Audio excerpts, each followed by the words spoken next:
and the demented expression, so that I must close them, press them shut and whisper, "I want to help you, comrade, camarade, camarade, camarade," eagerly repeating the word to make him understand.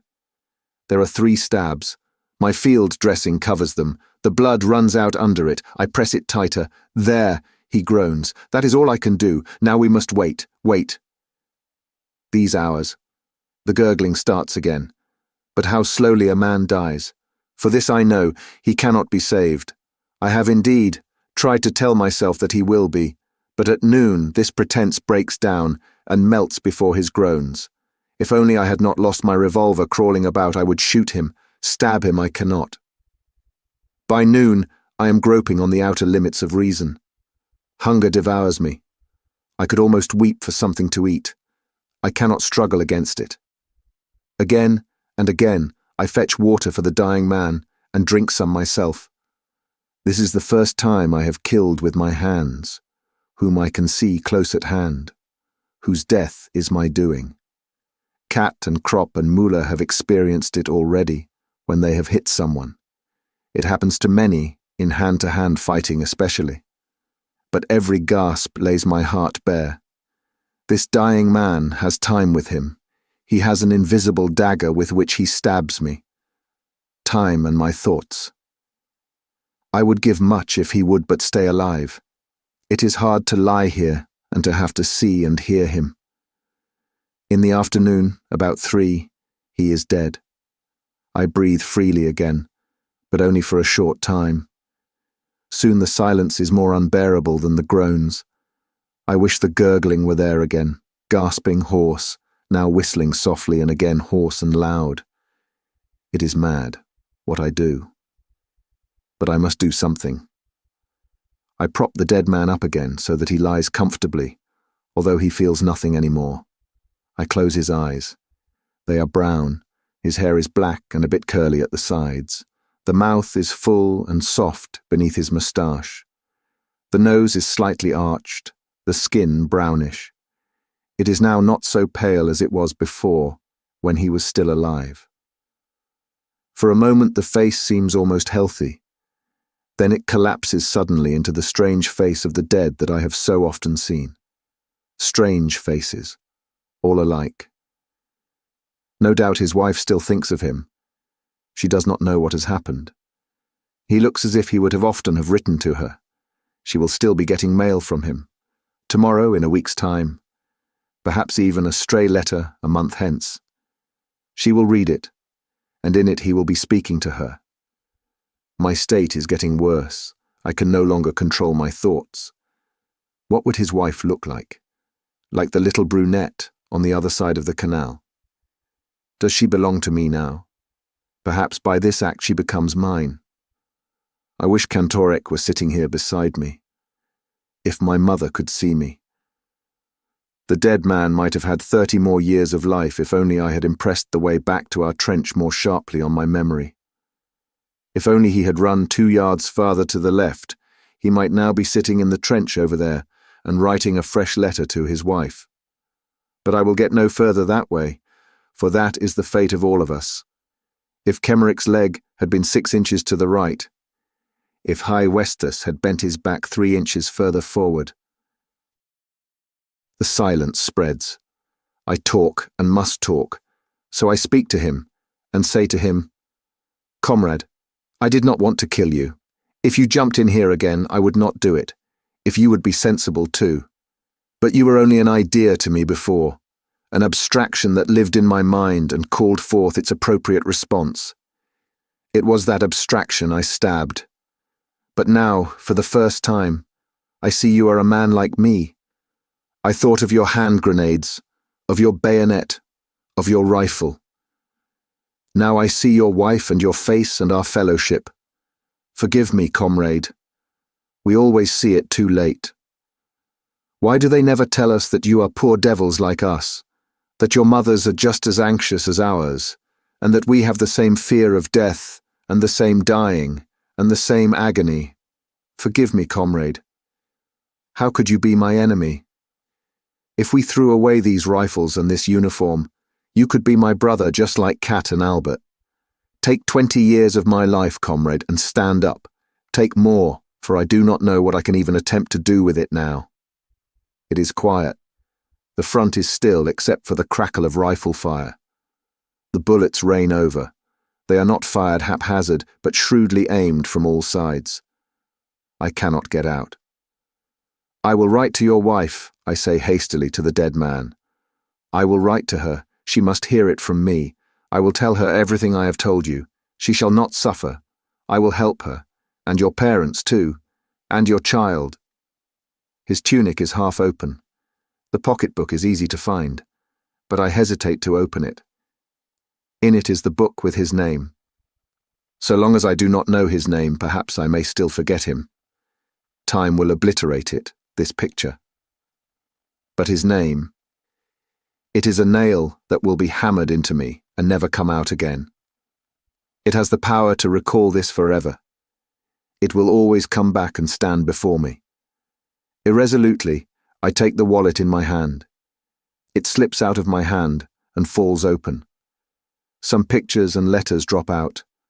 I gather them up and want to put them back again. But the strain I am under, the uncertainty, the hunger, the danger, these hours with the dead man have made me desperate. I want to hasten the relief, to intensify and to end the torture. As one strikes an unendurably painful hand against the trunk of a tree, regardless of everything. There are portraits of a woman and a little girl, small amateur photographs taken against an ivy-clad wall. Along with them are letters. I take them out and try to read them. Most of it I do not understand. It is so hard to decipher, and I scarcely know any French. But each word I translate pierces me like a shot in the chest, like a stab in the chest. My brain is taxed beyond endurance. But I realize this much, that I will never dare to write to these people as I intended. Impossible. I look at the portraits once more. They are clearly not rich people. I might send them money anonymously if I earn anything later on. I seize upon that. It is at least something to hold on to. This dead man is bound up with my life. Therefore I must do everything, promise everything in order to save myself. I swear blindly that I mean to live only for his sake and his family. With wet lips I try to placate him, and deep down in me lies the hope that I may buy myself off in this way and perhaps even get out of this. It is a little stratagem. If only I am allowed to escape, then I will see to it. So I open the book and read slowly. Gerard Duval, compositor. With the dead man's pencil I write the address on an envelope, then swiftly thrust everything back into his tunic. I have killed the printer, Gerard Duval. I must be a printer, I think confusedly. Be a printer. Printer. By afternoon I am calmer. My fear was groundless. The name troubles me no more. The madness passes. Comrade, I say to the dead man, but I say it calmly. Today you, tomorrow me. But if I come out of it, comrade, I will fight against this, that has struck us both down. From you, taken life, and from me, life also. I promise you, comrade, it shall never happen again. The sun strikes low. I am stupefied with exhaustion and hunger. Yesterday is like a fog to me. There is no hope of ever getting out of this. I fall into a doze and do not at first realize that evening is approaching. The twilight comes. It seems to me to come quickly now. 1 hour more. If it were summer, it would be 3 hours more. 1 hour more. Now suddenly I begin to tremble. Something might happen in the interval. I think no more of the dead man. He is of no consequence to me now. With one bound, the lust to live flares up again, and everything that has filled my thoughts goes down before it. Now, merely to avert any ill luck, I babble mechanically. I will fulfill everything I have promised you, but already I know that I shall not do so. Suddenly it occurs to me that my own comrades may fire on me as I creep up. They do not know I am coming. I will call out as soon as I can so that they will recognize me. I will stay lying in front of the trench until they answer me. The first star. The front remains quiet. I breathe deeply and talk to myself in my excitement. No foolishness now, Paul. Quiet, Paul, quiet. Then you will be saved, Paul. When I use my Christian name, it works as though someone else spoke to me. It has more power. The darkness grows. My excitement subsides. I wait cautiously until the first rocket goes up. Then I crawl out of the shell hole. I have forgotten the dead man. Before me lies the oncoming night and the pale, gleaming field. I fix my eyes on a shell hole. The moment the light dies, I scurry over into it, grope farther, spring into the next, duck down, scramble onward. I come nearer. There, by the light of a rocket, I see something move in the wire. Then it stiffens and I lie still. Next time I see it again, yes, they are men from our trench. But I am suspicious until I recognize our helmets. Then I call, and immediately an answer rings out. My name. Paul. Paul. I call again in answer. It is Kat and Albert who have come out with a stretcher to look for me. Are you wounded? No, no. We drop into the trench. I ask for something to eat and wolf it down. Muller gives me a cigarette. In a few words, I tell what happened. There is nothing new about it. It happens quite often. The night attack is the only unusual feature of the business. In Russia, Kat once lay for 2 days behind the enemy lines before he could make his way back. I do not mention the dead printer, but by next morning I can keep it to myself no longer. I must tell Kat and Albert. They both try to calm me. You can't do anything about it. What else could you have done? That is what you are here for. I listen to them and feel comforted, reassured by their presence. It was mere drivelling nonsense that I talked out there in the shell hole. Look there, for instance, points Kat. On the fire step stand some snipers. They rest their rifles with telescopic sights on the parapet and watch the enemy front. Once and again a shot cracks out. Then we hear the cry, "That's found a billet! Did you see how he leapt in the air?" Sergeant Erich turns round proudly and scores his point. He heads the shooting list for today with 3 unquestionable hits. What do you say to that? Asks Kat. I nod. If he keeps that up, he will get a little coloured bird for his buttonhole by this evening, says Albert. Or rather, he will soon be made acting sergeant major, says Kat. We look at one another. I would not do it, I say. All the same, says Kat. It's very good for you to see it just now. Sergeant Erich returns to the fire step. The muzzle of his rifle searches to and fro. You don't need to lose any sleep over your affair, nods Albert. And now I hardly understand it myself anymore.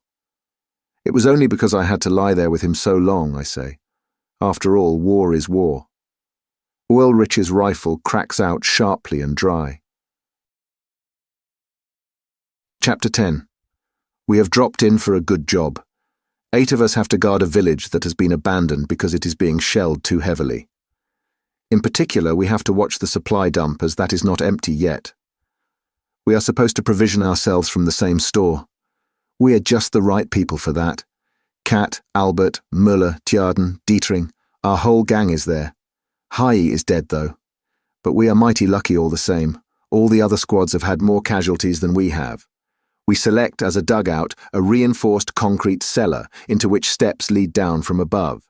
The entrance is protected by a separate concrete wall. Now we develop an immense industry. This is an opportunity not only to stretch one's legs, but to stretch one's soul also. We make the best use of such opportunities. The war is too desperate to allow us to be sentimental for long. That is only possible so long as things are not going too badly. After all, we cannot afford to be anything but matter of fact. So matter of fact indeed, that I often shudder when a thought from the days before the war comes momentarily into my head. But it does not stay long. We have to take things as lightly as we can, so we make the most of every opportunity, and nonsense stands stark and immediate beside horror. It cannot be otherwise. That is how we hearten ourselves. So we zealously set to work to create an idyll of eating and sleeping, of course. The floor is first covered with mattresses which we haul in from the houses. Even a soldier's behind likes to sit soft. Only in the middle of the floor is there any clear space. Then we furnish ourselves with blankets and eiderdowns, luxurious, soft affairs. There is plenty of everything to be had in the village.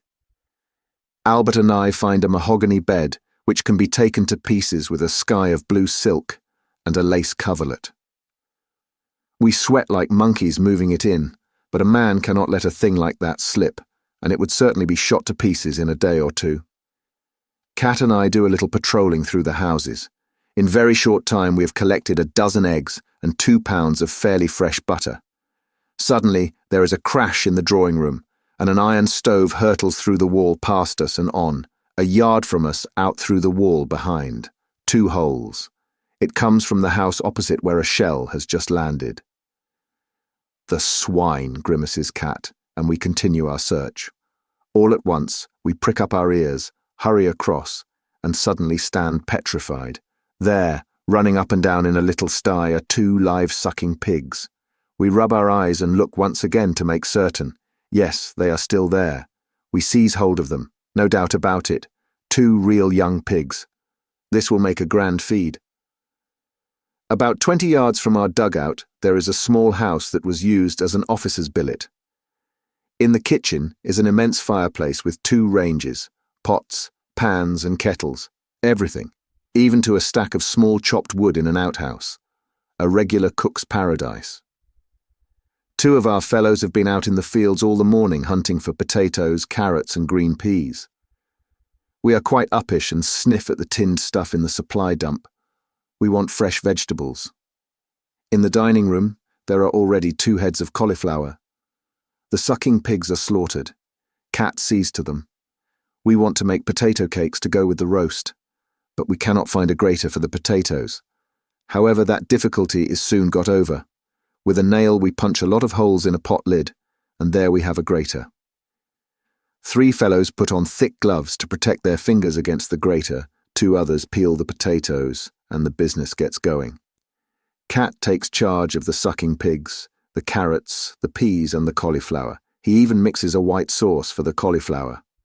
I fry the pancakes, 4 at a time. After 10 minutes I get the knack of tossing the pan so that the pancakes which are done on one side sail up, turn in the air and are caught again as they come down. The sucking pigs are roasted whole. We all stand round them as before an altar. In the meantime, we receive visitors, a couple of wireless men who are generously invited to the feed. They sit in the living room where there is a piano. One of them plays, the other sings Andevese. He sings feelingly, but with a rather Saxon accent. All the same it moves us as we stand at the fireplace preparing the good things. Then we begin to realize we are in for trouble. The observation balloons have spotted the smoke from our chimney, and the shells start to drop on us. They are those damned spraying little daisy cutters that make only a small hole and scatter widely close to the ground. They keep dropping closer and closer all round us. Still, we cannot leave the grub in the lurch. A couple of splinters whiz through the top of the kitchen window. The roast is ready, but frying the pancakes is getting difficult. The explosions come so fast that the splinters strike again and again against the wall of the house and sweep in through the window. Whenever I hear a shell coming, I drop down on one knee with the pan and the pancakes and duck behind the wall of the window. Immediately afterwards, I am up again and going on with the frying. The Saxon stops singing. A fragment has smashed the piano.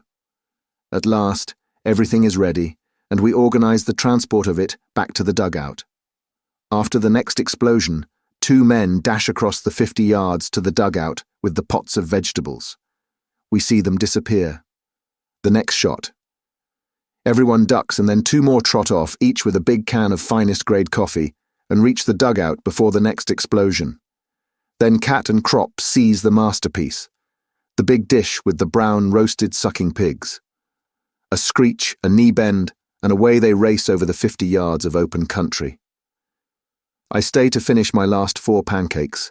Twice I have to drop on the floor. After all, it means 4 pancakes more, and they are my favourite dish. Then I grab the plate with the great pile of cakes and squeeze myself behind the house door.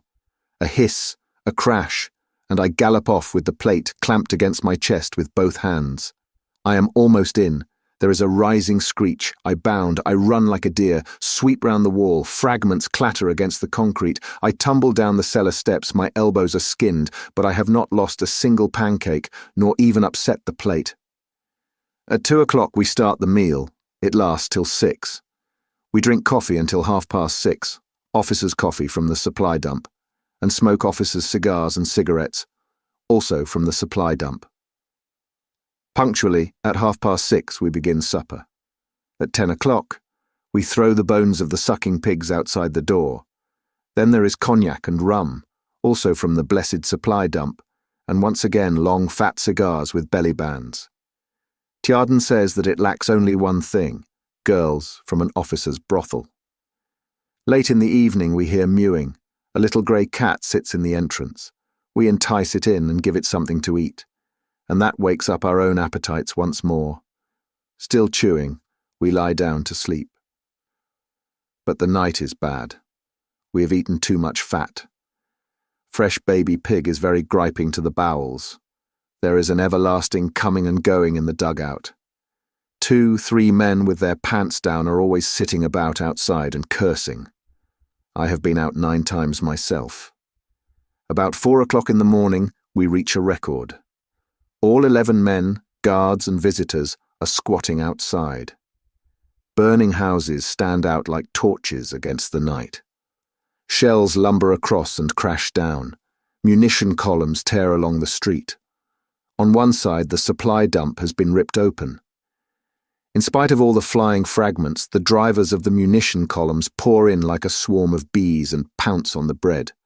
We let them have their own way. If we said anything, it would only mean a good hiding for us. So we go differently about it. We explain that we are the guard and so know our way about. We get hold of the tinned stuff and exchange it for things we are short of. What does it matter anyhow? In a while it will all be blown to pieces. For ourselves, we take some chocolate from the depot and eat it in slabs. Kat says it is good for loose bowels. Almost a fortnight passes thus in eating, drinking and roaming about. No one disturbs us. The village gradually vanishes under the shells, and we lead a charmed life. So long as any part of the supply dump still stands, we don't worry. We desire nothing better than to stay here till the end of the war. Tjaden has become so fastidious that he only half smokes his cigars. With his nose in the air, he explains to us that he was brought up that way. And Kat is most cheerful. In the morning, his first call is, "Emile, bring in the caviar and coffee." We put on extraordinary airs. Every man treats the other as his valet, bounces him and gives him orders. "There is something itching under my foot. Crop, my man, catch that louse at once," says Lear, poking out his leg at him like a ballet girl, and Albert drags him up the stairs by the foot. "Tjaden." "What?" "Stand at ease, Tjaden. And what's more, don't say what. Say, 'Yes, sir.' Now, Tjaden." Tjaden retorts in the well-known phrase from Goethe's Gotts von Berlichingen, with which he is always free. After 8 more days, we receive orders to go back. The palmy days are over. 2 big motor lorries take us away. They are stacked high with planks. Nevertheless, Albert and I erect on top our 4-poster bed complete with blue silk canopy, mattress, and 2 lace coverlets. And behind it at the head is stowed a bag full of choicest edibles. We often dip into it, and the tough ham sausages, the tins of liver sausages, the conserves, the boxes of cigarettes rejoice our hearts. Each man has a bag to himself. Krop and I have rescued 2 big red armchairs as well. They stand inside the bed, and we sprawl back in them as in a theatre box. Above us swells the silken cover like a baldachin. Each man has a long cigar in his mouth, and thus from aloft we survey the scene. Between us stands a parrot cage that we found for the cat. She is coming with us, and lies in the cage before her saucer of meat and purrs. Slowly the lorries roll down the road. We sing. Behind us, shells are sending up fountains from the now utterly abandoned village. A few days later, we are sent to evacuate a village. On the way, we meet the fleeing inhabitants trundling their goods and chattels along with them in wheelbarrows, in perambulators, and on their backs. Their figures are bent, their faces full of grief, despair, haste, and resignation. The children hold on to their mother's hands, and often an older girl leads the little ones who stumble onward and are forever looking back. A few carry miserable-looking dolls. All are silent as they pass us by. We are marching in column. The French certainly will not fire on a town in which there are still inhabitants. But a few minutes later, the air screams, the earth heaves, cries ring out. A shell has landed among our rear squad. We scatter and fling ourselves down on the ground. But at that moment, I feel the instinctive alertness leave me, which hitherto has always made me do unconsciously the right thing under fire. The thought leaps up with a terrible throttling fear. You are lost. And the next moment, a blow sweeps like a whip over my left leg. I hear Albert cry out. He is beside me. Quick, up, Albert, I yell, for we are lying unsheltered in the open field. He staggers up and runs. I keep beside him. We have to get over a hedge. It is higher than we are. Crop seizes a branch. I heave him up by the leg. He cries out. I give him a swing, and he flies over. With one bound, I follow him and fall into a ditch that lies behind the hedge. Our faces are smothered with duckweed and mud, but the cover is good. So we wade in up to our necks. Whenever a shell whistles, we duck our heads under the water. After we have done this a dozen times, I am exhausted. Let's get away, or I'll fall in and drown, groans Albert. Where has it got you? I ask him. In the knee, I think. Can you run? I think. Then out. We make for the ditch beside the road, and stooping, run along it. The shelling follows us. The road leads towards the munition dump. If that goes up, there won't be so much as a bootlace left of us. So we change our plan and run diagonally across country. Albert begins to drag. You go. I'll come on after, he says, and throws himself down. I seize him by the arm and shake him. Up, Albert. If once you lie down, you'll never get any farther. Quick, I'll hold you up. At last we reach a small dugout. Crop pitches in, and I bandage him up. The shot is just a little above his knee. Then I take a look at myself. My trousers are bloody, and my arm too. Albert binds up my wounds with his field dressing. Already he is no longer able to move his leg, and we both wonder how we managed to get this far. Fear alone made it possible. We should have run, even if our feet had been shot off. We would have run on the stumps. I can still crawl a little. I call out to a passing ambulance wagon which picks us up. It is full of wounded. There is an army medical lance corporal with it who sticks an anti-tetanus needle into our chests. At the dressing station, we arrange matters so that we lie side by side. They give us a thin soup, which we spoon down greedily and scornfully, because we are accustomed to better times, but are hungry all the same. Now for home, Albert, I say. Let's hope so, he replies. I only wish I knew what I've got. The pain increases. The bandages burn like fire. We drink and drink, one glass of water after another. How far above the knee am I hit? Asks Crop. At least 4 inches, Albert, I answer. Actually, it is perhaps 1. I've made up my mind, he says after a while. If they take off my leg, I'll put an end to it. I won't go through life as a cripple. So we lie there with our thoughts and wait. In the evening, we are hauled onto the chopping block. I'm frightened and think quickly what I ought to do, for everyone knows that the surgeons in the dressing stations amputate on the slightest provocation. Under the great business that is much simpler than complicated patching. I think of Erich. Whatever happens, I will not let them chloroform me. Even if I have to crack a couple of their skulls, it is all right. The surgeon pokes around in the wound, and a blackness comes before my eyes. Don't carry on so, he says gruffly, and hacks away. The instruments gleam in the bright light like malevolent animals. The pain is insufferable. 2 orderlies hold my arms fast, but I break loose with one of them and try to crash into the surgeon's spectacles just as he notices and springs back. "Chloroform the scoundrel," he roars madly. Then I become quiet. "Pardon me, Herr Doctor. I will keep still, but do not chloroform me." "Well now," he cackles and takes up his instrument again. He is a fair fellow, not more than 30 years old, with scars and disgusting gold spectacles. Now I see that he is tormenting me. He is merely raking about in the wound and looking up surreptitiously at me over his glasses. My hands squeeze around the grips. I'll kick the bucket before he will get a squeak out of me. He has fished out a piece of shell and tosses it to me. Apparently he is pleased at my self-control, for he now sets my leg carefully in splints and says, "Tomorrow, you'll be off home." Then I am put in plaster. When I am back again with Crop, I tell him that apparently a hospital train comes in tomorrow morning. "We must work the Army Medical Sergeant Major so that we can keep together, Albert." I manage to slip the Sergeant Major 2 of my cigars with belly bands and then tip the word to him. He smells the cigars and says, "Have you got any more of them?" "Another good handful," I say. "And my comrade," I point to Crop. "He has some as well. We might possibly be glad to hand them to you out of the window of the hospital train in the morning." He understands, of course, smells them once again and says, "Done." We cannot get a minute's sleep all night. 7 fellows died in our ward. One of them sings hymns in a high, cracked tenor before he begins to gurgle.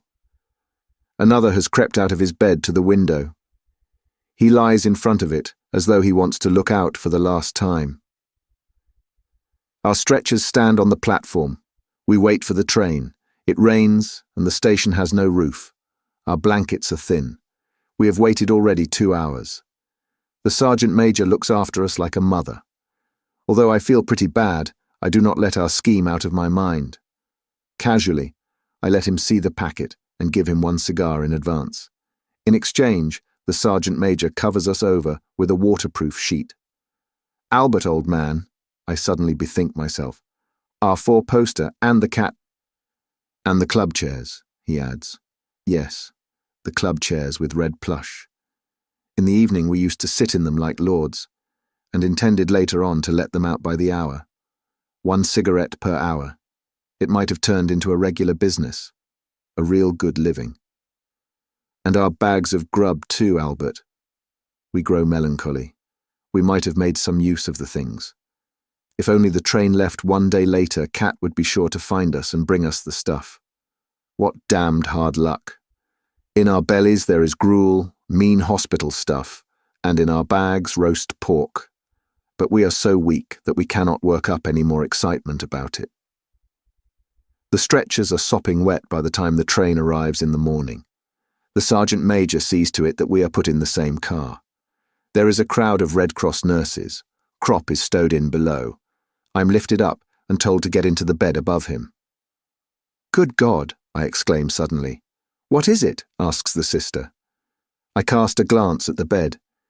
It is covered with clean snow-white linen that even has got the marks of the iron still on it.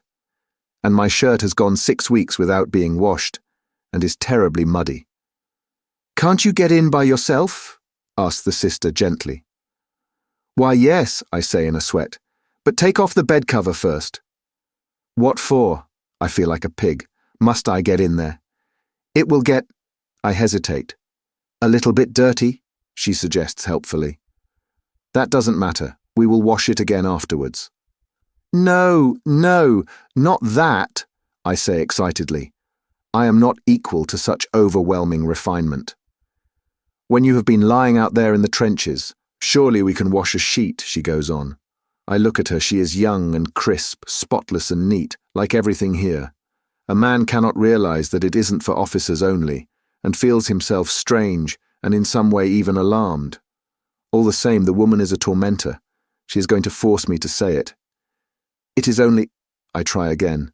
Surely she must know what I mean. "What is it then?" "Because of the lice," I bawl out at last. She laughs. Well, they must have a good day for once, too. Now I don't care anymore. I scramble into bed and pull up the covers. A hand gropes over the bed cover. The sergeant major. He goes off with the cigars. An hour later, we notice we are moving. I wake up during the night. Crop is restless too. The train rides easily over the rails. I cannot realize it all yet. A bed, a train, home. Albert, I whisper. Yes. Do you know where the latrine is? The door is on the right, I think. I'm going to have a look. It is dark. I grope for the edge of the bed and cautiously try to slide down. But my foot finds no support. I begin to slip. The plaster leg is no help. And with a crash I lie on the floor. Damn, I say.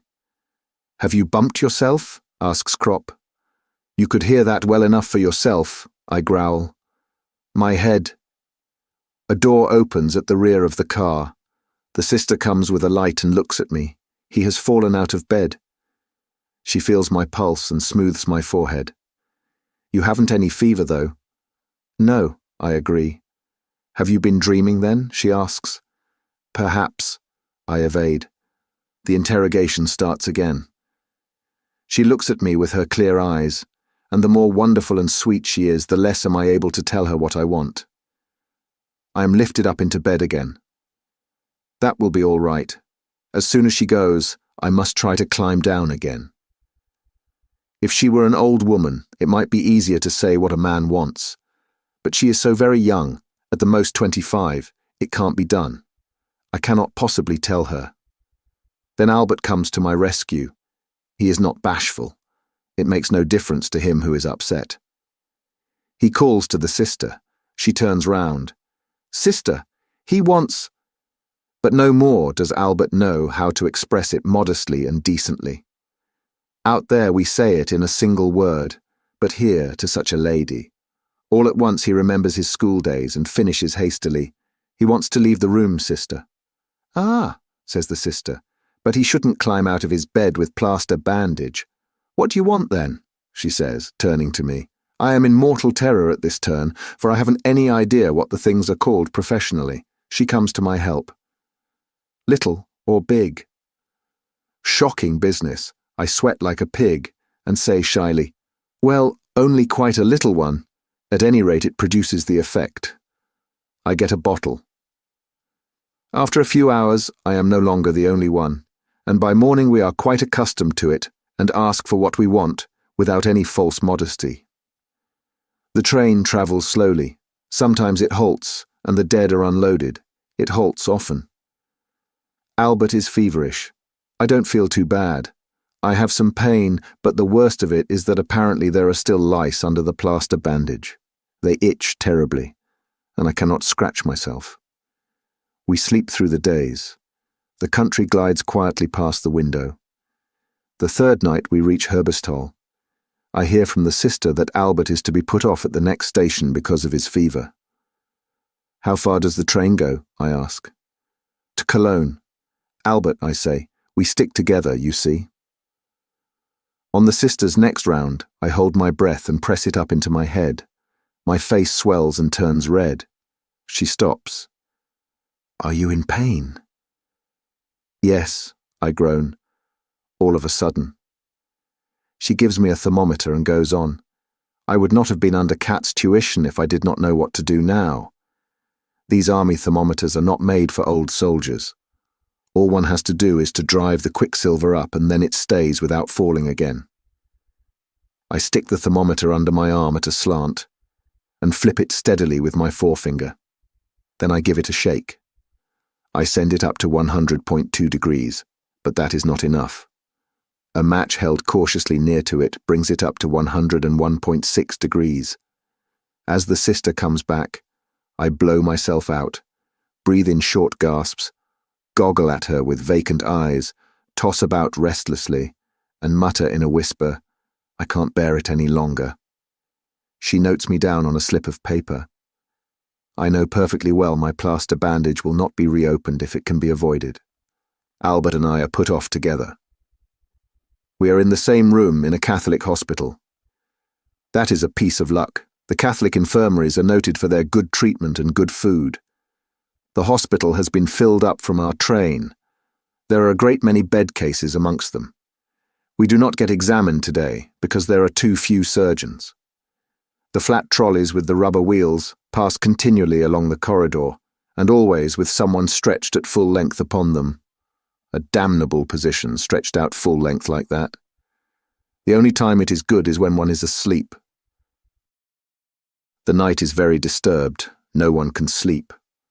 Toward morning we doze a little. I wake up just as it grows light. The doors stand open and I hear voices from the corridor. The others wake up too. One fellow who has been there a couple of days already explains it to us. Up here in the corridor every morning the sisters say prayers. They call it morning devotion. And so that you can get your share, they leave the door open. No doubt it is well meant, but it gives us aches in our heads and bones. Such an absurdity, I say, just when a man dropped off to sleep. All the light cases are up here. That's why they do it here, he replies. Albert groans. I get furious and call out, "Be quiet out there!" A minute later, a sister appears. In her black and white dress, she looks like a beautiful tea cosy. "Shut the door, will you, sister?" says someone. "We are saying prayers, that is why the door is open," she responds. "But we want to go on sleeping. Prayer is better than sleeping." She stands there and smiles innocently. And it is 7 o'clock already. Albert groans again. "Shut the door," I snort. She is quite disconcerted. Apparently she cannot understand. "But we are saying prayers for you too." "Shut the door anyway." She disappears, leaving the door open. The intoning of the litany proceeds. I feel savage and say, "I'm going to count up to 3. If it doesn't stop before, then I'll let something fly." "Me too," says another. I count up to 5. Then I take hold of a bottle, aim, and heave it through the door into the corridor. It smashes into 1,000 pieces. The praying stops.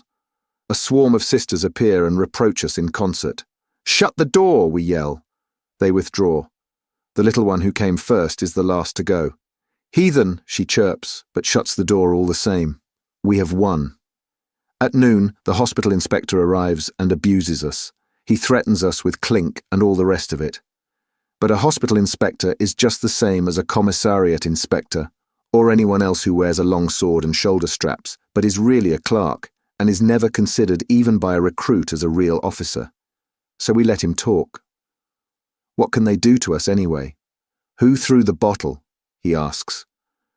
Before I can think whether I should report myself, someone says, "I did." A man with a bristling beard sits up. Everyone is excited. Why should he report himself? "You?" "Yes. I was annoyed because we were waked up unnecessarily and lost my senses so that I did not know what I was doing." He talks like a book. "What is your name?" "Reinforcement Reservist Joseph Remarque." The inspector departs. We are all curious. "But why did you say you did it? It wasn't you at all." He grins. "That doesn't matter. I have a shooting license." Then of course we all understand. Whoever has a shooting license can do just whatever he pleases. "Yes," he explains. "I got a crack in the head, and they presented me with a certificate to say that I was periodically not responsible for my actions. Ever since then I've had a grand time. No one dares to annoy me, and nobody does anything to me. I reported myself because the shot amused me. If they open the door again tomorrow, we will pitch another." We are overjoyed. With Joseph Remarque in our midst, we can now risk anything. Then come the soundless flat trolleys to take us away. The bandages are stuck fast. We bellow like steers. There are 8 men in our room. Peter, a curly black-haired fellow, has the worst injury, a severe lung wound. Franz Wachter, alongside him, has a shot in the arm which didn't look too bad at first. But the 3rd night he calls out to us, telling us to ring. He thinks he has a hemorrhage. I ring loudly. The night sister does not come. We have been making rather heavy demands on her during the night because we have all been freshly bandaged and so have a good deal of pain. One wants his leg placed so, another so, a third wants water, a fourth wants her to shake up his pillow. In the end, the buxom old body grumbled bad-temperedly and slammed the doors. Now, no doubt, she thinks it is something of the same sort, and so she is not coming. We wait. Then Franz says, "Ring again." I do so. Still, she does not put in an appearance. In our wing there is only one night sister. Perhaps she has something to do in one of the other rooms.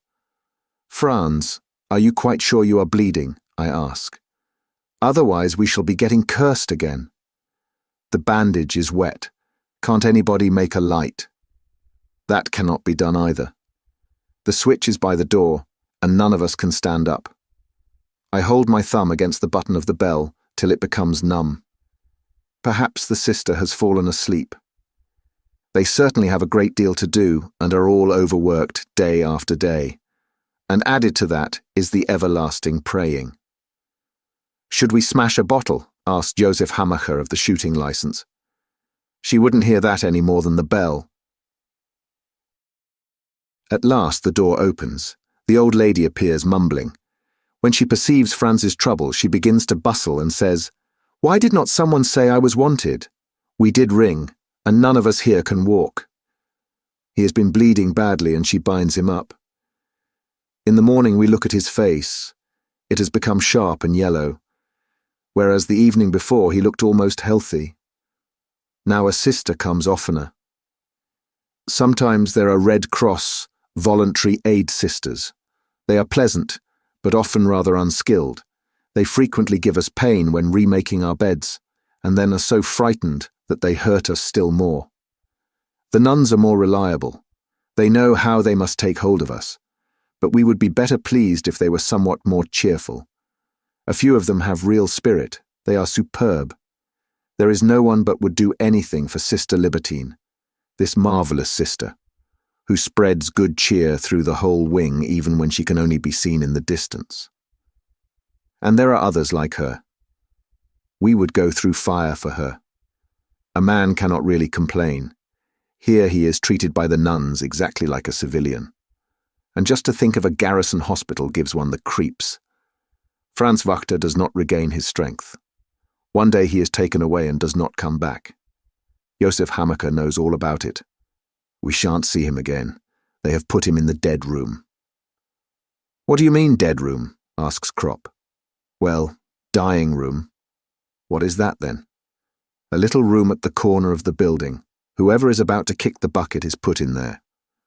There are 2 beds in it. It is generally called the dying room." "But what do they do that for?" "They don't have so much work to do afterwards. It is more convenient, too, because it lies right beside the lift to the mortuary. Perhaps they do it for the sake of the others also, so that no one in the ward dies in sympathy. And they can look after him better, too, if he is by himself." "But what about him?" Joseph shrugs his shoulders.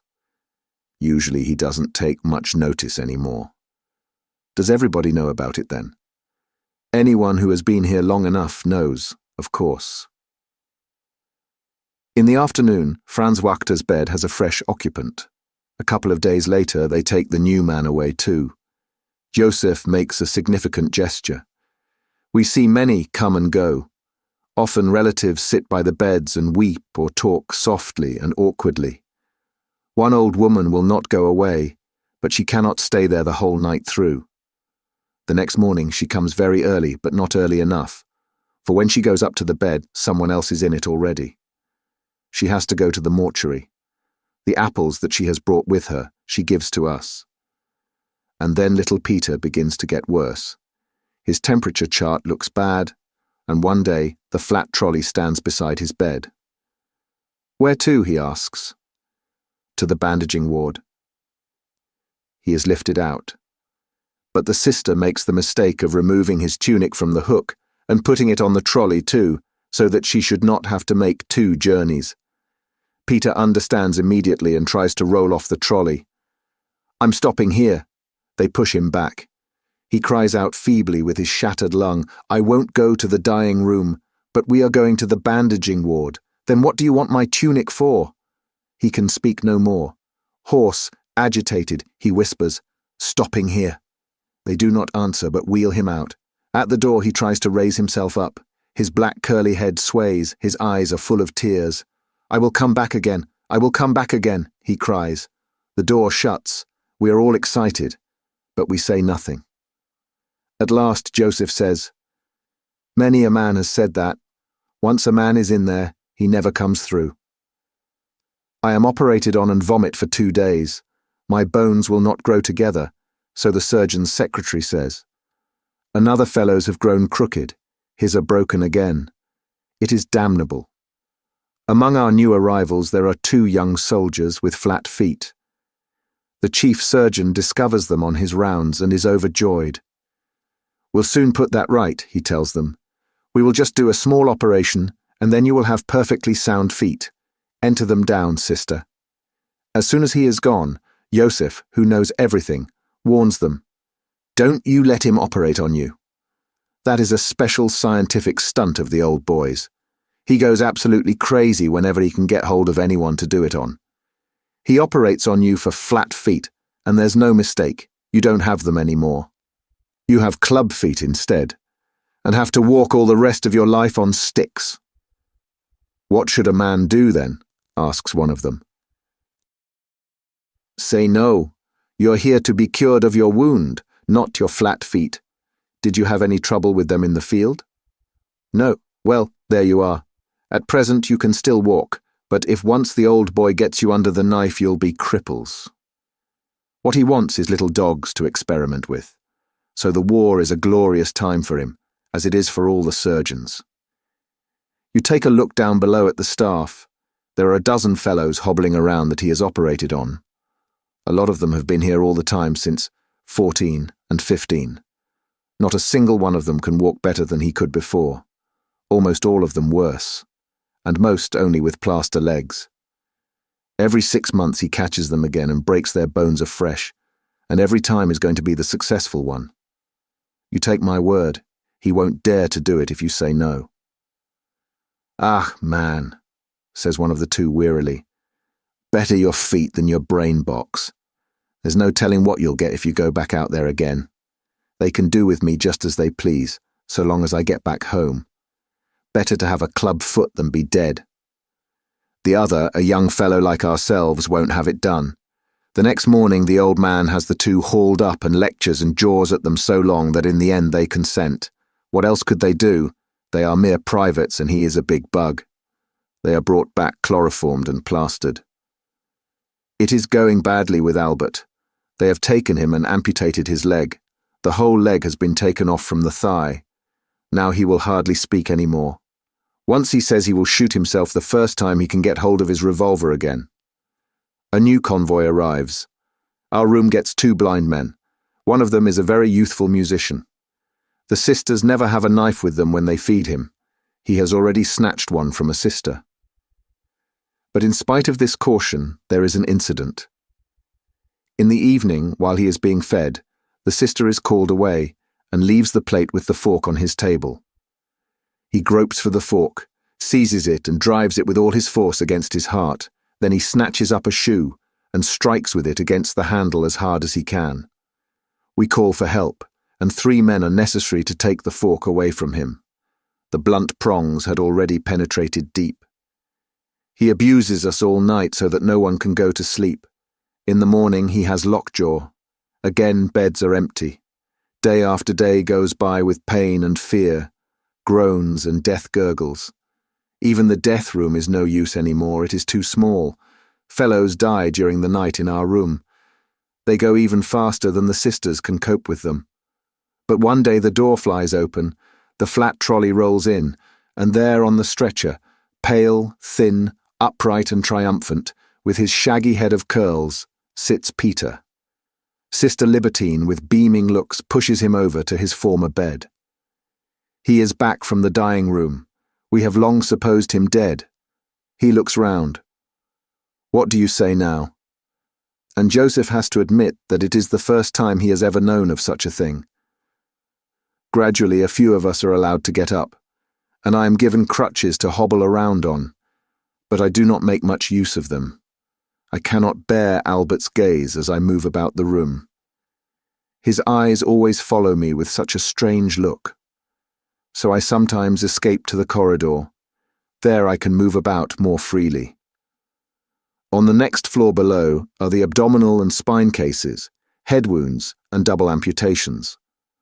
On the right side of the wing are the jaw wounds, gas cases, nose, ear, and neck wounds.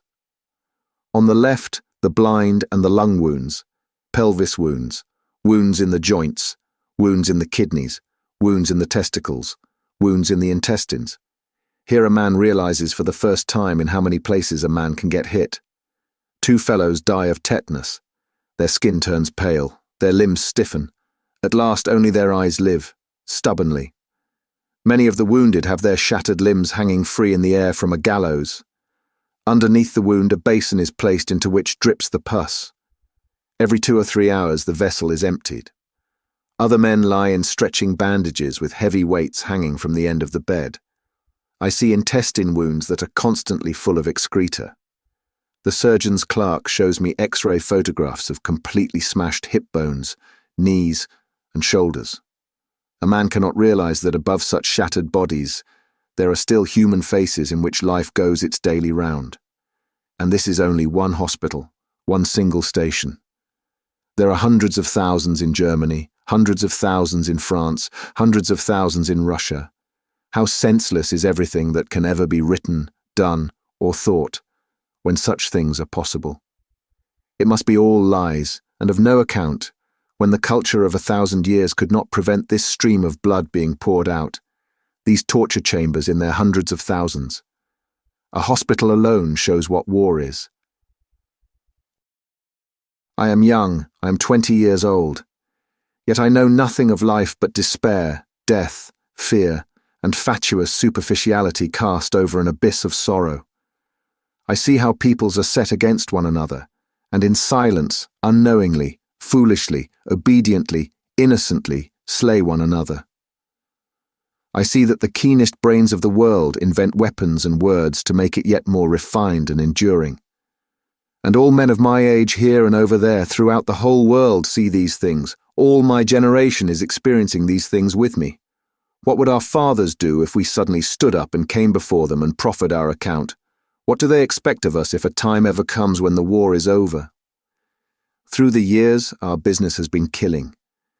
It was our first calling in life. Our knowledge of life is limited to death. What will happen afterwards? And what shall come out of us? The oldest man in our room is Lewandowski. He is 40, and has already lain 10 months in the hospital with a severe abdominal wound. Just in the last few weeks, he has improved sufficiently to be able to hobble about, doubled up. For some days past, he has been in great excitement. His wife has written to him from the little home in Poland where she lives, telling him that she has saved up enough money to pay for the fare and is coming to see him. She is already on the way and may arrive any day. Lewandowski has lost his appetite. He even gives away red cabbage and sausage after he has had a couple of mouthfuls. He goes round the room perpetually with the letter. Everyone has already read it a dozen times. The postmarks have been examined heaven knows how often. The address is hardly legible any longer for spots of grease and thumb marks. And in the end, what is sure to happen, happens. Lewandowski develops a fever and has to go back to bed. He has not seen his wife for 2 years. In the meantime, she has given birth to a child whom she is bringing with her. But something else occupies Lewandowski's thoughts. He had hoped to get permission to go out when his old woman came. For obviously seeing is all very well, but when a man gets his wife again after such a long time, if at all possible, a man wants something else besides. Lewandowski has discussed it all with us at great length. In the army, there are no secrets about such things. And what's more, nobody finds anything objectionable in it. Those of us who are already able to go out have told him of a couple of very good spots in the town, parks and squares, where he would not be disturbed. One of us even knows of a little room. But what is the use? There Lewandowski lies in bed with his troubles. Life holds no more joy for him if he has to forego this affair. We console him and promise to get over the difficulty somehow or other. The next afternoon his wife appears, a tousled little woman with anxious, quick eyes like a bird, in a sort of black, crinkly mantilla with ribbons. Heaven knows where she inherited the thing. She murmurs something softly and stands shyly in the doorway. It terrifies her that there are 6 of us men present. "Well, Marya," says Lewandowski, and gulps dangerously with his Adam's apple. "You can come in all right, they won't hurt you." She goes round and proffers each of us her hand. Then she produces the child, which in the intervals has done something in its napkin. From a large handbag embroidered with beads, she takes out a clean one, and makes the child fresh and presentable. This dispels her first embarrassment, and the two begin to talk. Lewandowski is very fidgety. Every now and then he squints across at us most unhappily with his round goggle eyes. The time is favourable. The doctor's visit is over. At the most, one of the sisters might come in. So one of us goes out to prospect. He comes back and nods. "Not a soul to be seen. Now's your chance, Johann. Set to." The two speak together in an undertone. The woman turns a little red and looks embarrassed. We grin good-naturedly and make pooh-poohing gestures. What does it matter? The devil take all conventions, they were made for other times. Here lies the carpenter, Johann Lewandowski, a soldier shot to a cripple, and there is his wife. Who knows when he will see her again? He wants to have her, and he should have her good. 2 men stand at the door to forestall the sisters, and keep them occupied if they chance to come along. They agree to stand guard for a quarter of an hour or thereabouts. Lewandowski can only lie on his side, so one of us props a couple of pillows against his side. Albert gets the child to hold. We all turn round a bit. The black mantilla disappears under the bedclothes. We make a great clatter and play scat noisily. All goes well. I hold a club solo with 4 jacks, which nearly goes the round. In the process, we almost forget Lewandowski. After a while, the child begins to squall, although Albert, in desperation, rocks it to and fro. There is a bit of creaking and rustling, and as we look up casually, we see that the child has the bottle in its mouth and is back again with its mother. The business is over. We now feel ourselves like one big family. The woman is happy, and Lewandowski lies there sweating and beaming. He unpacks the embroidered handbag, and some good sausages come to light. Lewandowski takes up the knife with a flourish and saws the meat into slices. With a handsome gesture he waves toward us, and the little woman goes from one to another and smiles at us and hands round the sausage. She now looks quite handsome. We call her Mother. She is pleased and shakes up our pillows for us. After a few weeks, I have to go each morning to the massage department. There my leg is harnessed up and made to move. The arm has healed long since. New convoys arrive from the line. The bandages are no longer made of cloth, but of white crepe paper. Rag bandages have become scarce at the front. Albert's stump heals well. The wound is almost closed. In a few weeks, he should go off to an institute for artificial limbs. He continues not to talk much, and is much more solemn than formerly. He often breaks off in his speech and stares in front of him. If he were not here with us, he would have shot himself long ago. But now he is over the worst of it, and he often looks on while we play scat. I get convalescent leave. My mother does not want to let me go away. She is feeble. It is all much worse than it was last time. Then I am recalled to my regiment and return once more to the line. Parting from my friend Albert Kropp was very hard, but a man gets used to that sort of thing in the army. Chapter 11. We count the weeks no more. It was winter when I came up, and when the shells exploded, the frozen clods of earth were just as dangerous as the fragments. Now the trees are green again. Our life alternates between billets and the front.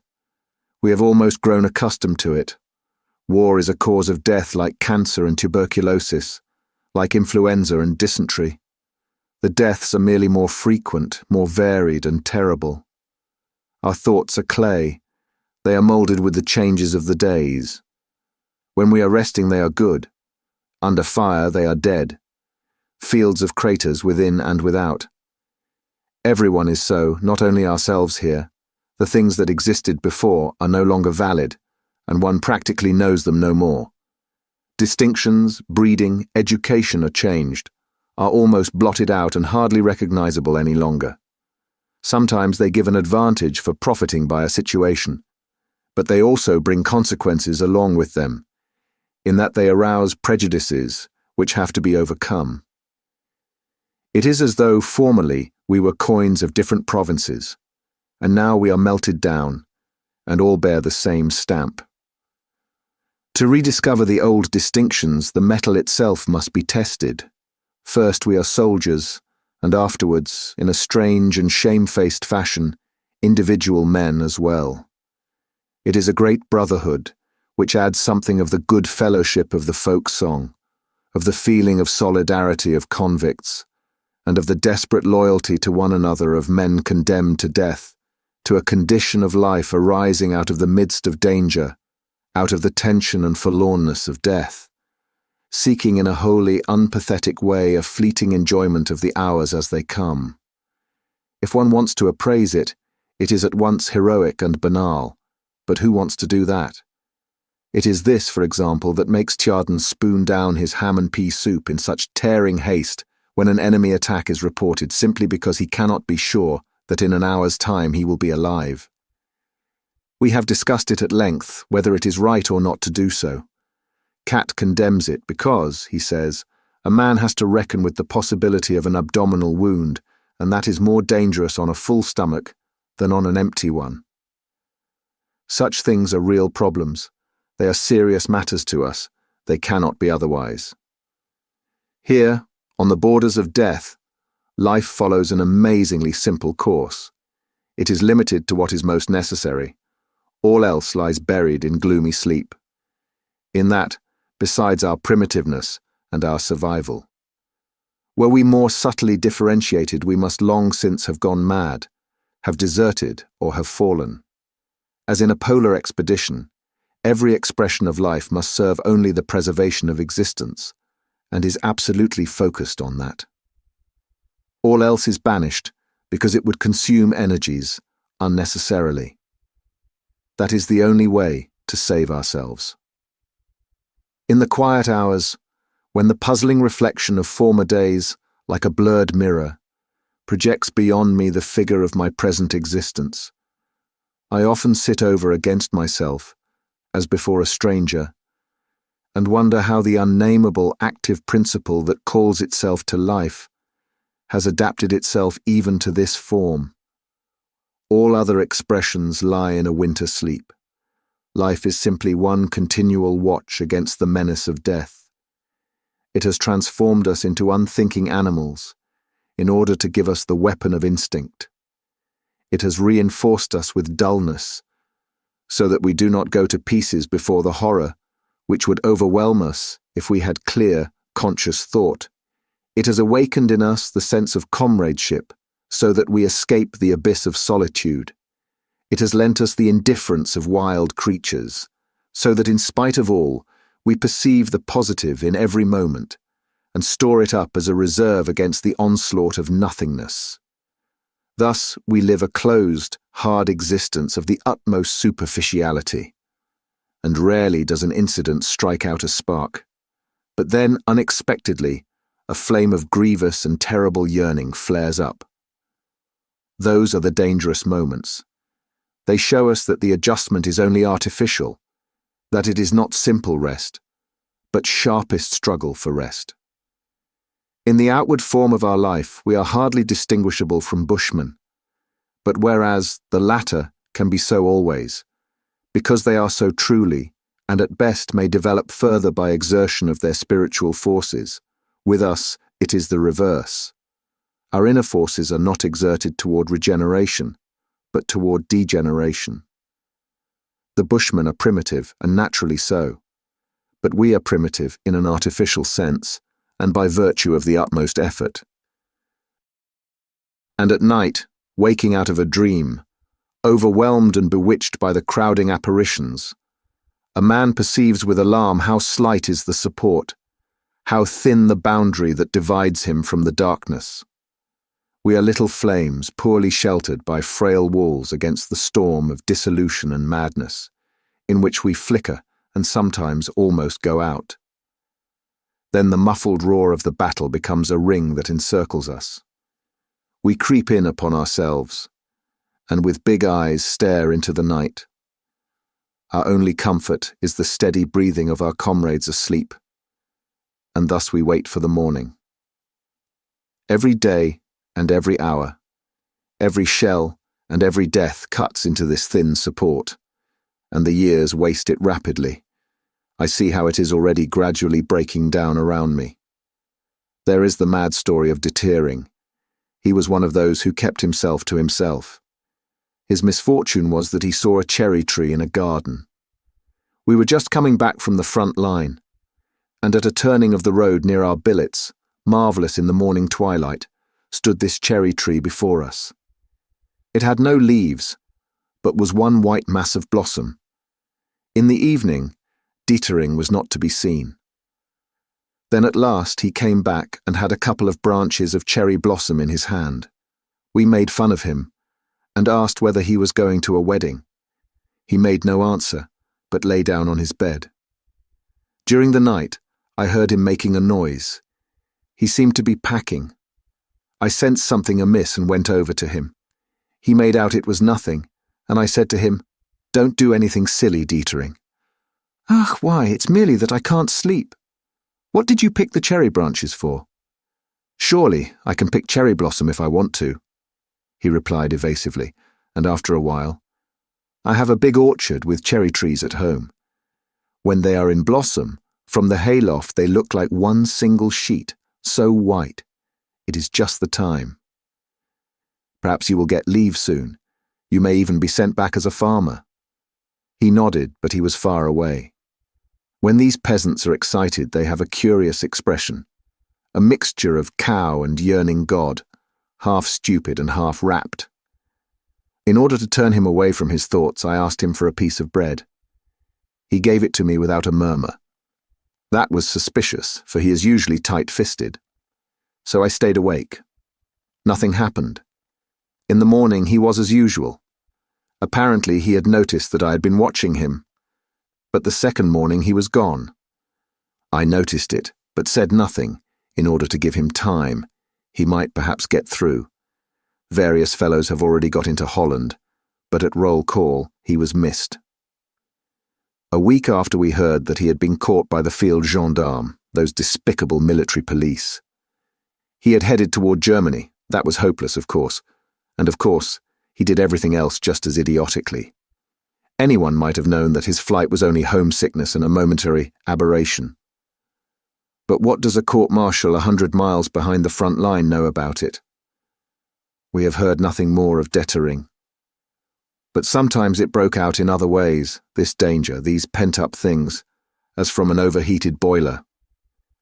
It will be enough to tell how Berger met his end. Our trenches have now for some time been shot to pieces, and we have an elastic line, so that there is practically no longer any proper trench warfare. When attack and counter-attack have waged backwards and forwards, there remains a broken line and a bitter struggle from crater to crater. The front line has been penetrated, and everywhere small groups have established themselves.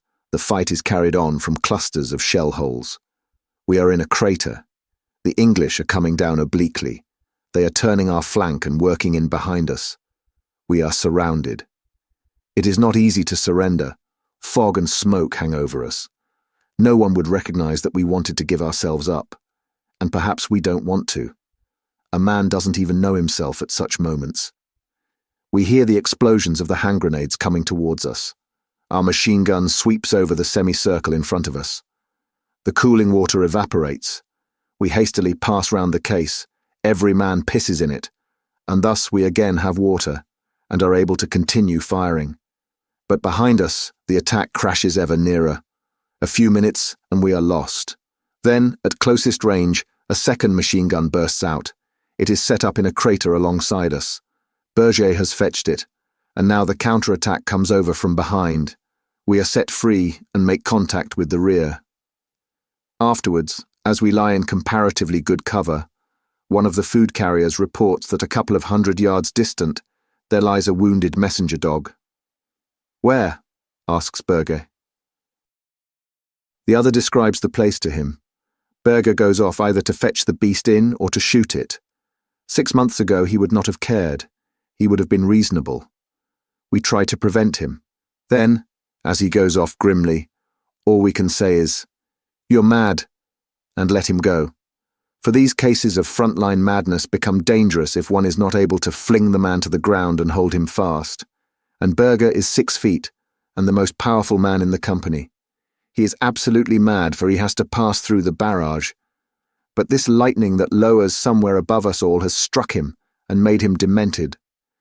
It affects others so that they begin to rave, to run away.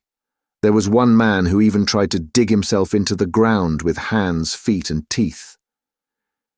It is true such things are often simulated, but the pretense itself is a symptom. Berger, who means to finish off the dog, is carried away with a wound in the pelvis, and one of the fellows who carry him gets a bullet in the leg while doing it. Muller is dead. Someone shot him point blank in the stomach with a very light. He lived for half an hour, quite conscious and in terrible pain. Before he died, he handed over his pocketbook to me and bequeathed me his boots, the same that he once inherited from Erich. I wear them, for they fit me quite well. After me, Tjaden will get them. I have promised them to him. We have been able to bury Muller, but he is not likely to remain long undisturbed. Our lines are falling back. There are too many fresh English and American regiments over there. There's too much corned beef and white wheaten bread, too many new guns, too many aeroplanes. But we are emaciated and starved. Our food is bad and mixed up with so much substitute stuff that it makes us ill. The factory owners in Germany have grown wealthy. Dysentery dissolves our bowels. The latrine poles are always densely crowded. The people at home ought to be shown these grey, yellow, miserable, wasted faces here, these bent figures from whose bodies the colic wrings out the blood, and who, with lips trembling and distorted with pain, grin at one another and say, "It is not much sense pulling up one's trousers again." Our artillery is fired out. It has too few shells, and the barrels are so worn that they shoot uncertainly, and scatter so widely as even to fall on ourselves. We have too few horses. Our fresh troops are anemic boys in need of rest, who cannot carry a pack, but merely know how to die, by thousands. They understand nothing about warfare. They simply go on and let themselves be shot down. A single flyer routed 2 companies of them for a joke, just as they came fresh from the train, before they had ever heard of such a thing as cover. "Germany ought to be empty soon," says Kat. "We have given up hope that someday an end may come. We never think so far. A man can stop a bullet and be killed. He can get wounded, and then the hospital is his next stop. There, if they do not amputate him, he sooner or later falls into the hands of one of those staff surgeons who, with the War Service Cross in his buttonhole, says to him, 'What, one leg a bit short? If you have any pluck, you don't need to run at the front.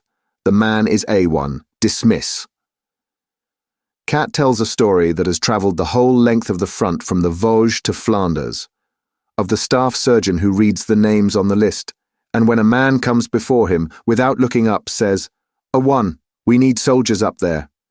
A fellow with a wooden leg comes up before him. The staff surgeon again says A1. And then, Kat raises his voice, the fellow says to him, "I already have a wooden leg, but when I go back again and they shoot off my head, then I will get a wooden head made and become a staff surgeon." This answer tickles us all immensely. There may be good doctors, and there are, lots of them. All the same, every soldier sometime during his hundreds of inspections falls into the clutches of one of these countless hero-grabbers who pride themselves on changing as many C3s and B3s as possible into A1's S. There are many such stories. They are mostly far more bitter. All the same, they have nothing to do with mutiny or lead swinging. They are merely honest and call a thing by its name. For there is a very great deal of fraud, injustice, and baseness in the army.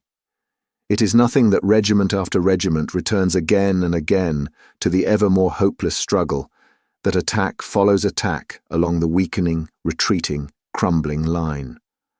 From a mockery, the tanks have become a terrible weapon. Armoured, they come rolling on in long lines, more than anything else, embody for us the horror of war. We do not see the guns that bombard us. The attacking lines of the enemy infantry are men like ourselves. But these tanks are machines. Their caterpillars run on as endless as the war. They are annihilation. They roll without feeling into the craters, and climb up again without stopping. A fleet of roaring, smoke-belching armour-clads, invulnerable steel beasts squashing the dead and the wounded. We shrivel up in our thin skin before them. Against their colossal weight, our arms are sticks of straw, and our hand grenades matches, shells, gas clouds, and flotillas of tanks, shattering, corroding, death, dysentery, influenza, typhus, scalding, choking, death, trenches, hospitals, the common grave. There are no other possibilities. In one attack, our company commander Erich falls. He was one of those superb frontline officers who are foremost in every hot place. He was with us for 2 years without being wounded, so that something had to happen in the end. We occupy a crater and get surrounded. The stink of petroleum or oil blows across with the fumes of powder. 2 fellows with a flamethrower are seen. One carries the tin on his back, the other has the hose in his hands, from which the fire spouts. If they get so near that they can reach us, we are done for. We cannot retreat yet. We open fire on them, but they work nearer, and things begin to look bad. Erich is lying in the hole with us. When he sees that we cannot hit them because under the sharp fire we have to think too much about keeping under cover, he takes a rifle, crawls out of the hole, and lying down propped on his elbows, he takes aim. He fires. The same moment a bullet smacks into him. They have got him. Still he lies and aims again. Once he shifts and again takes aim. At last the rifle cracks. Erich lets the gun drop and says, "Good," and slips back into the hole. The hindermost of the 2 flamethrowers is hit. He falls. The hose slips away from the other fellow. The fire squirts about on all sides, and the man burns. Erich has a chest wound. After a while, a fragment smashes away his chin, and the same fragment has sufficient force to tear open Lear's hip. Lear groans as he supports himself on his arm. He bleeds quickly. No one can help him. Like an emptying tube, after a couple of minutes he collapses. What use is it to him now that he was such a good mathematician at school? The months pass by. The summer of 1918 is the most bloody and the most terrible. The days stand like angels in blue and gold, incomprehensible, above the ring of annihilation. Every man here knows that we are losing the war. Not much is said about it. We are falling back. We will not be able to attack again after this big offensive. We have no more men and no more ammunition. Still the campaign goes on. The dying goes on. Summer of 1918. Never has life in its niggardliness seemed to us so desirable as now.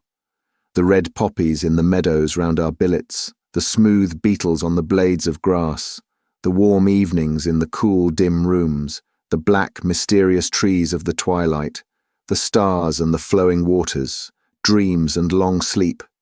Oh, life, life, life. Summer of 1918.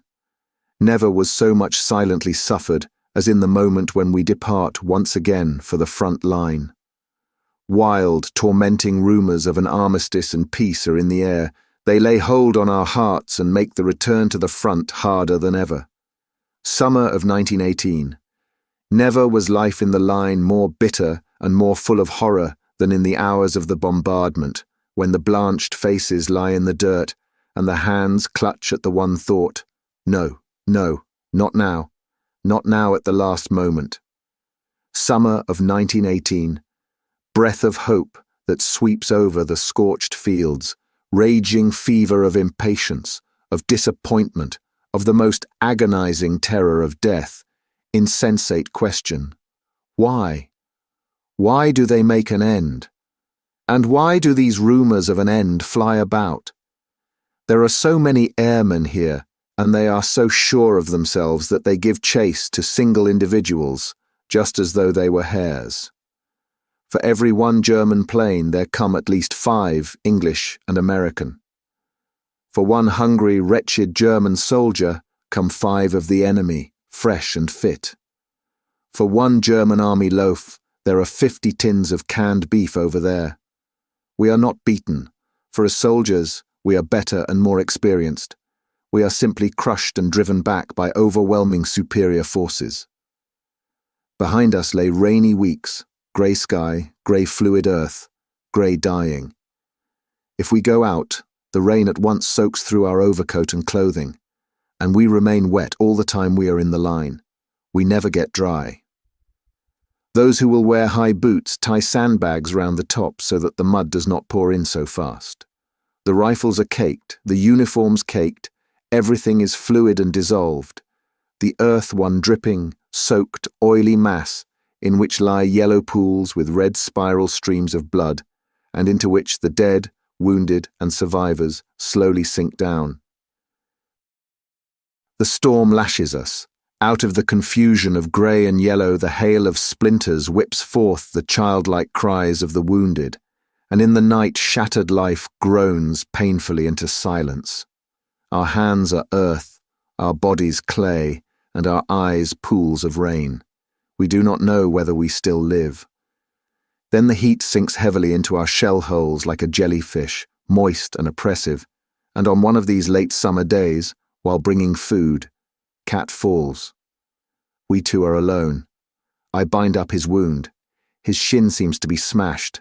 It has got the bone, and Cat groans desperately.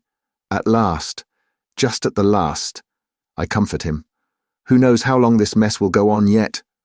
Now you are saved. The wound begins to bleed fast. Cat cannot be left by himself while I try to find a stretcher. Anyway, I don't know of a stretcher bearer's post in the neighborhood. Cat is not very heavy, so I take him up on my back and start off to the dressing station with him. Twice we rest. He suffers acutely on the way. We do not speak much. I've opened the collar of my tunic and breathe heavily. I sweat and my face is swollen with the strain of carrying. All the same, I urge him to let us go on, for the place is dangerous. Shall we go on again, Cat? Must, Paul. Then come. I raise him up. He stands on the uninjured leg and supports himself against a tree. I take up the wounded leg carefully, then he gives a jump, and I take the knee of the sound leg also under my arm. The going is more difficult. Often a shell whistles across. I go as quickly as I can, for the blood from Cat's wound drips to the ground. We cannot shelter ourselves properly from the explosions. Before we can take cover, the danger is all over. We lie down in a small hole to wait till the shelling is over. I give Cat some tea from my water bottle. We smoke a cigarette. Well, Cat, I say gloomily, we are going to be separated at last. He is silent and looks at me. Do you remember, Cat, how we commandeered the Goose, and how you brought me out of the barrage when I was still a young recruit and was wounded for the first time? I cried then. Cat, that is almost 3 years ago. He nods. The anguish of solitude rises up in me. When Cat is taken away, I will not have one friend left. Cat, in any case, we must see one another again, if it is peacetime before you come back. Do you think that I will be marked a one again with this leg? He asks bitterly. With rest, it will get better. The joint is quite sound. It may get all right again. Give me another cigarette, he says. Perhaps we could do something together later on, Cat. I am very miserable. It is impossible that Cat, Cat, my friend, Cat with the drooping shoulders and the poor thin moustache, Cat, whom I know as I know no other man, Cat with whom I have shared these years. It is impossible that perhaps I shall not see Cat again. In any case, give me your address at home, Cat, and here is mine. I will write it down for you. I write his address in my pocketbook. How forlorn I am already, though he still sits here beside me. Couldn't I shoot myself quickly in the foot, so as to be able to go with him? Suddenly Cat gurgles and turns green and yellow. "Let us go on," he stammers. I jump up, eager to help him. I take him up and start off at a run, a slow, steady pace, so as not to jolt his leg too much. My throat is parched. Everything dances red and black before my eyes. I stagger on doggedly and pitilessly, and at last reach the dressing station. There I drop down on my knees, but have still enough strength to fall onto the side where Cat's sound leg is. After a few minutes I straighten myself up again. My legs and my hands tremble. I have trouble in finding my water bottle to take a pull. My lips tremble as I try to think. But I smile. Cat is saved.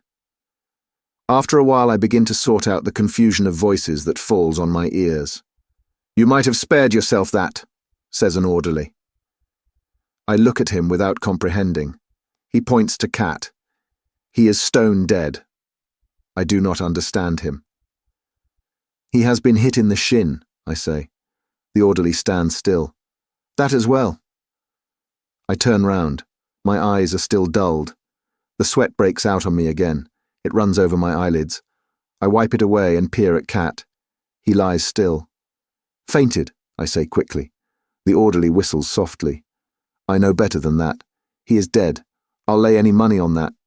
I shake my head. Not possible. Only 10 minutes ago I was talking to him. He has fainted.